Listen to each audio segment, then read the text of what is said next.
Bună dragi urmăritori! Bun venit pe canalul nostru!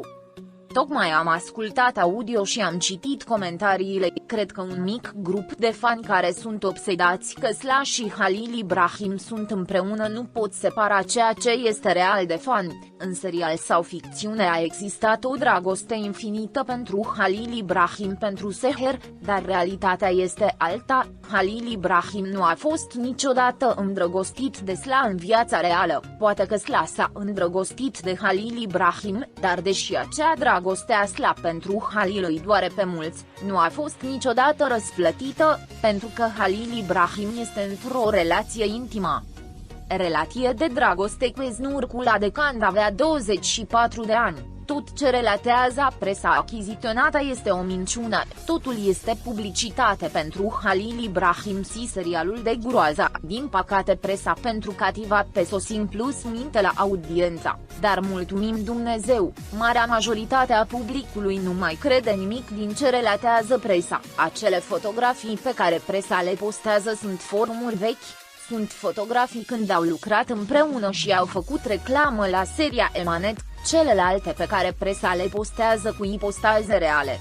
Cele actuale sunt fotografii puse în scenă, niciuna dintre aceste fotografii nu este reală. Halil Ibrahim a spus la un interviu, a mai spus că el nu i-a promis niciodată nimic lui Sila și nu a făcut-o pur și simplu pentru că nu a fost relație între ei și nu există relație, el nu a spus doar presa s-a spus un și Halil Ibrahim în un interviu pe care 50 a dat în ziua prezusului accident de la Slacu Dogucan. Îmi pare rău dacă nu ați auzit, dar mulți dintre noi îl auzim spunând cuvintele alea cu un zâmbet ironic. Mi-ați dori ca Sla să iasă din Emanet în martie 2022. Nu vorbesc sau se vad, ce mai am crezut că nici măcar nu sunt prieteni. Foarte simplu de înțeles, când seria Emanet de la început a fost un eșec total, Halil Ibrahim printr-un prieten comun cu Sla a cerut să discute cu Sla pentru a-i permite să-și facă publicitate lucrării având în vedere că noul său partener Nanuka a fost foarte respins de public. Se presupune că Halil Ibrahim a semnat deja contractul pentru sezonul 3. Pentru mine în special este cel mai stupid și absurd lucru că Halil Ibrahim nu a putut face nimic din cauza contractului sau bunul simț îmi spune că cati actori în fiecare serial înregistrează au diferiți parteneri sau costaruri, nu folosesc numele sau imaginea colegului lor din cealaltă serie, folosesc imaginea și numele partenerului lor actual în actorie. Este și adevărat că dacă Halil Ibrahim ar folosi imaginea și numele lui Nanuka, cred că nimeni nu ar deschide nici măcar raportul.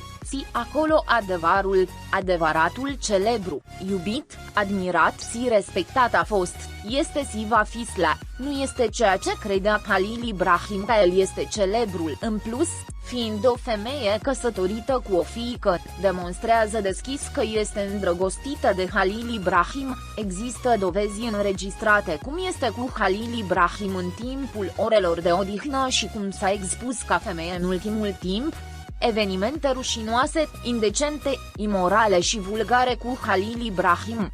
Există, de asemenea, dovezi și au trecut prin toate canalele serioase și care nu răspund unui tipar și, prin urmare, pot arăta adevărul. Din păcate Halil Ibrahim este deja un actor eșuat fără niciun proiect în vedere, prin urmare, va trebui să continue prin veșnicie cu Nazmiye, Caramel, Eznur Kula, Nanuka și noua lor cucerire Mahasine Merabet. Deoarece dacă da, sezonul 3 nu ar fi fost un eșec și cu o audiență de zero, dacă acel serial este încă în difuzare este pentru că tatălui Nanuka continuă să financeze acel serial, iubita lui fiică Nanuka dorește în continuare să lucreze și să folosească.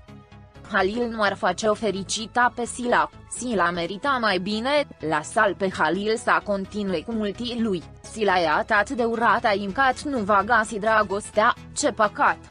Asta este doamna Tudor, aveți perfectă dreptate, dar cine să vadă? O tin mereu pe alor de punct tranjant este faptul că mereu acest H este asociat cu Sila. Ata tinerest să facă ce vrea și cu cine vrea. Silei nu mai rău i-a făcut. sub nicio formă nu trebuie să se părăsească unul pe altul, mai ales amândoi ar trebui să arate dușmanului ce înseamnă iubirea și fericirea cu dragostea lor, Dumnezeu să le binecuvânteze dragostea. Pentru că trebuie să se despartă, dacă există dragoste, respect și să se înțeleagă, trebuie să lupte dacă vor lua drumuri diferite cu acea iubire, nu vor fi niciodată fericiți pentru că inimile lor vor fi unite pentru viață. Dacă se iubesc cu adevărat, ar trebui să-și asume în curând și să-și arate dragostea lumii și să trăiască fericiți cât mai este timp pentru că nu știm dacă vom fi în viață mâine. Există acest exemplu trist al cutremurului care, din păcate, a ucis mii de oameni. Trăiască astăzi, căci dimineața nu știm dacă va exista pentru noi. Doar Dumnezeu știe ce ne rezervă. Nimeni nu a spus vreodată să-l părăsesc decât să ne căsătorim împreună, scriem Grind, dar nimeni nu ascultă, ei petrec timp jucându-se ca Tom și Jerry Arond. Eu zic, căsătorește-te mâine, duminică, și Valentina îți va găsi un cuplu, acolo este mai frumos și în 9 luni vor avea copilul în mâini și mai frumos. Dragii prieteni care arată dragoste pentru Halil Ibrahim și Sila, vă vom transmite vouă, stimații noștri fani, pe măsură ce primim vești despre jucătorii noștri. Rămâneți pe fază pentru acces instantaneu la cele mai recente știri. Abonați-vă la canalul nostru și distribuiți videoclipul. Pentru a fi primul care vizionează, fi la curent cu noile videoclipuri activând notificările. Fii sănătos! Pascali.